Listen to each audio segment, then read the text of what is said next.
Il n'y a rien dans la vie qui arrive tant que vous ne bougez pas.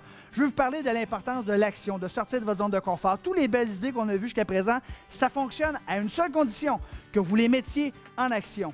Imaginez que vous et moi, on s'en va marcher dans un parc, un beau dimanche après-midi, et qu'on aperçoit deux oiseaux perchés sur une branche.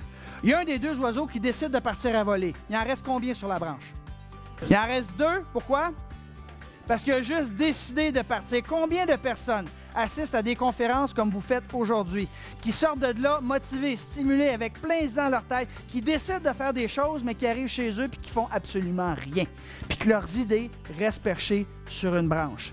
Mais Sony Music, on décide de la récompenser pour son audacité, pour son talent extraordinaire, et on décide de la signer. Quelques mois plus tard, femme complètement transformée, amaigrie. Voici ce qu'elle a de l'air, Susan Boyle, après quelques mois. Elle a lancé son premier album qui s'appelle I Dream the Dream, qui a été vendu à 410 000 exemplaires en une semaine seulement, en Grande-Bretagne seulement. Écoutez, elle a battu un record qui appartenait aux Beatles. Wow! Wow! Voici la question que j'ai à vous poser après avoir écouté l'histoire de Susan Boyle. C'est quoi votre excuse? Là, vous allez me dire, Patrick, je chante pas très bien. Peut-être.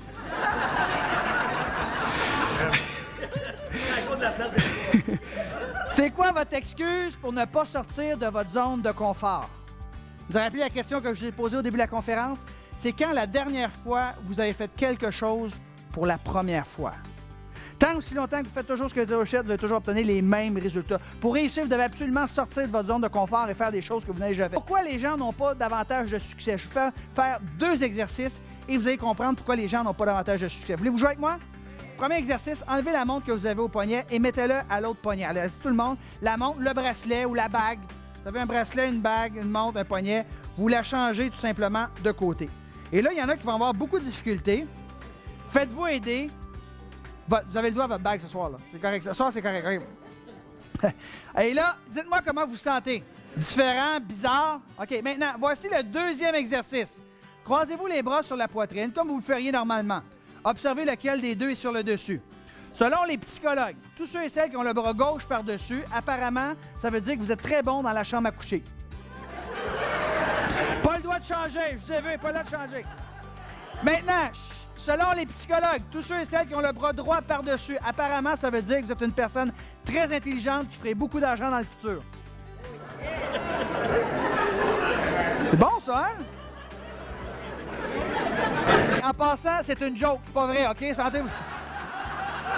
Les bras gauche, centrez-vous pas trop hot, là. C'est pas vrai, là, OK?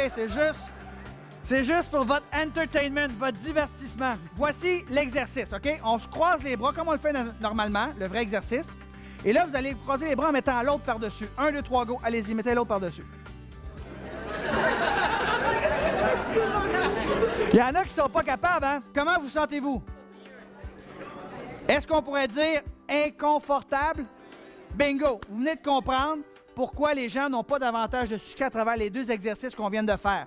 Les gens ne sont pas capables de tolérer l'inconfortable jusqu'à temps que ça devienne confortable. Combien de temps ça prend pour changer une habitude? Ça prend en moyenne entre 21 et 66 jours pour développer une nouvelle habitude pour que ça devienne confortable. La preuve que c'est difficile.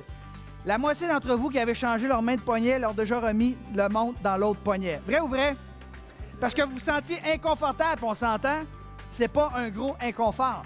Si je vous demande de vous lever 35 minutes avant l'heure que vous êtes habitué pour vous entraîner, pour vous exercer à tous les matins pendant les prochains 3 mois, ça, c'est de l'effort. Ça, c'est difficile.